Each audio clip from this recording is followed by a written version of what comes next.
Hello friend, तो चलिए आज बनाते हैं बालूशाही, जो कि बहुत ही सिंपल होती है और बहुत ही टेस्टी लगती है खाने में। तो आप देख सकते हैं कितनी खस्ता बालूशाही बनकर तैयार हुई है। चलिए बनाना स्टार्ट करते हैं। ये मैदा है जो कि 1.5 कप के करीबन मैदा था, मैंने बड़ी कटोरी में लिया था, तो उसको मैंने ले लिया है। चुटकी भर नमक डालना है, क्योंकि कोई भी मीठा जब हम बनाते हैं तो उसमें जब नमक पड़ जाता है तो स्वाद और बढ़ जाता है। और यहाँ पे लिया है आधी छोटी चम्मच बेकिंग पाउडर और 2 बड़ी चम्मच में घी डाल दूँगी। मोहन के लिए घी डालना है, आप जो रिफाइंड ऑयल होता है उससे भी आप बना सकते हैं बालूशाही, पर मैंने घी लिया है क्योंकि अपने घर के लिए बनाना है। किसी दूसरी बात, घी का स्वाद भी अच्छा होता है और हेल्दी भी होता है। तो चलिए इसको अच्छे से मिक्स कर लेना है, जितना हो सके उतना अच्छे से रब करते हुए एक एक मतलब बेस जो मैदा है हमारा एक एक जगह पर मोहन हो जाना चाहिए। इस तरह से हमें मोहन लगाना है आटे में। और अब थोड़ा थोड़ा पानी लेकर हमें इसे आटे को गूँथना है। गूँथना ऐसे है जैसे हम आटा लगाते हैं रोटी पूड़ी का, उस तरह से नहीं गूँथना है।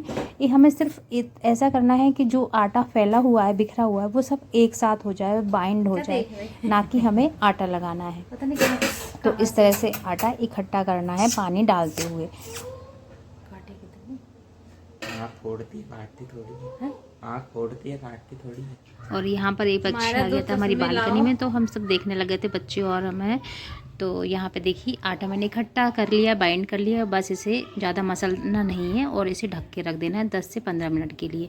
उसके बाद आप आटा देख सकते हैं किस तरह से है ये, और इसे बिल्कुल भी नहीं मसलना है। मैं बार बार इसलिए बोल रही हूँ ताकि इस अगर ये सॉफ्ट हो गया ना, तो ये जो अंदर से क्रिस्पी लंच आता, वो लच्छे टाइप के आते हैं ना, वो नहीं आएंगे। इसलिए इसको मसलना नहीं, बस इस तरह से करके 1-2 बार, और बस जितने साइज़ की आपको बालूशाही बनानी है उस तरह से पीस कट कर लेंगे। आप एक एक करके भी आप बना सकते हैं और मेरी तरह लोई कट करके भी बना सकते हैं। मुझे ये प्रोसेस सबसे आसान लगती है, इसलिए पहले मैं साइज़ की लोई कट कर लेती हूँ, उसके बाद फिर बनाना स्टार्ट करती हूँ। और इस तरह से हाथ दबाइए और बस इकट्ठा कर दीजिए। शेप बिल्कुल चिकना नहीं करना है, इसे सिर्फ एक शेप देना है बालूशाही का।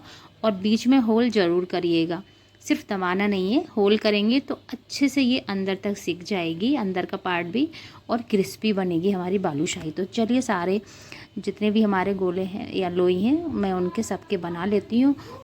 और अभी त्यौहार का भी सीज़न चल रहा है, जैसे कि सावन आने वाला है, तो कोई मेहमान आ रहे हैं, कुछ आ रहे हैं, तो इस तरह से थोड़ी थोड़ी मिठाई आप घर पे ही बना सकते हैं। और हेल्दी भी होती हैं, टेस्टी भी होती हैं, क्योंकि बड़े जल्दी बन जाती हैं सारी मिठाइयाँ। हमें लगता है कि नहीं बनती, लेकिन ये सारी मिठाई बहुत जल्दी बन जाती हैं। जब से मैंने बनाना स्टार्ट किया है मिठाई को, तब से मुझे लगता है कि सबसे अच्छा है शुद्ध, और हमारे हाथों से बनता है, तो हमें पता रहता है कि हमने क्या क्या इंग्रेडिएंट डाले हों, किस तरह से बनाई गई हैं। तो यहाँ मैंने तेल, जो रिफाइंड ऑयल है, उसमें मैं सेक रही हूँ। आप चाहें तो घी में भी सेक सकते हैं। तो मैंने यहाँ पे रिफाइंड ऑयल मैंने इस्तेमाल किया है, और बस स्लो फ्लेम पे ही इसे सेकना है। जितना स्लो टू मीडियम सेकेंगे ना, उतना ही ये अंदर तक सेकेंगी और क्रिस्पी बनेंगी। और जहाँ से हमने अगर फ्लेम इसकी तेज़ कर दी, तो वहीं ऊपर डार्क कलर आ जाएगा और अंदर कच्ची रह जाएगी हमारी बालूशाही। तो जब मैं ये वॉइस रिकॉर्ड कर रही हूँ, वॉइस ओवर कर रही हूँ, 2 दिन हो गए थे बालूशाही बनाए हुए, और हमारी बालूशाही जितनी भी बनाई थी सब ख़त्म हो गई थी, इतनी टेस्टी बनी थी।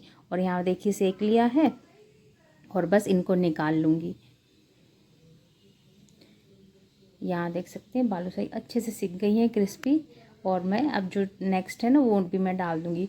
और ये है चाशनी मेरी उसकी, जब मैंने जलेबी बनाई थी, तो मैं 2-3 बार जलेबी अभी बना चुकी हूँ। कभी कोई आ जाता है तो मैं सबसे इजी प्रोसेस मुझे मिठाई की यही लगती है कि मैं जलेबी बना लूँ। तो उसकी चाशनी रखी थी 2 टाइम की, तो मैंने उसे गर्म कर लिया। और चाशनी बनाने का सबसे सिंपल तरीका ये है कि आप शक्कर डालिए, थोड़ा सा पानी डाल दीजिए, उससे 1/4, और उसको सिर्फ चिपचिपा होने तक हमें चाशनी बनानी है ना। चिपचिपी जब हमें लगने लगे तो उसे क्या करना है, चाशनी फ्लेम बंद कर देना, तो हमारी ये चाशनी बन के तैयार हो जाएगी। आप इसमें कलर डाल सकते हैं, या फिर आप उसमें जो केसर आती है ना, वो भी डाल सकते हैं, उसके धागे। तो यहाँ देखिए मैंने डिप कर दी थी, 5 से 7 मिनट मैंने चाशनी में छोड़ दी थी बालूशाही, उसके बाद ये तैयार है। और ये बालूशाही तैयार हो गई। इसमें थोड़ा सा बादाम मैंने क्रश किया है, तो वही मैं डाल दूँगी इसमें। आप इसमें पिस्ता डाल सकते हैं, या जो ड्राई फ्रूट्स आपको डालना वो डाल दीजिए। केसर के धागे भी आप इसमें डेकोरेट कर सकते हैं। मतलब डेकोरेशन में यूज़ कर सकते हैं। मेरी बालूशाही बनके तैयार हुई, बिल्कुल खाने के लिए परफेक्ट। और यहाँ पे थोड़ी सी ठंडी भी हो गई थी, तो मैं यहाँ पे बालकनी में खड़े होके चेक करा रही थी मेरे बेटे को। तो बहुत ही अच्छे से चाशनी भी उसमें लग गई है और ठंडी भी हो गई। यहाँ पे देख सकते हैं बालूशाही मेरी परफेक्ट तैयार है खाने के लिए। और ये 2 दिन में मेरी इतनी बालूशाही ख़त्म हो गई थी, हम ही 4 लोगों ने ख़त्म कर दी थी। वीडियो अच्छा लगा हो तो लाइक कर देना। रेसिपी कैसी लगी? सबसे सिंपल भी रहती है और घर में ही बन के तैयार हो जाती है। खस्ता बालूशाही बिल्कुल तैयार है। आइए आप लोग भी खा लीजिए, या नहीं आ सकते तो आप बना लीजिए और खा लीजिए। सबसे सिंपल रेसिपी है, आप ट्राई करिएगा।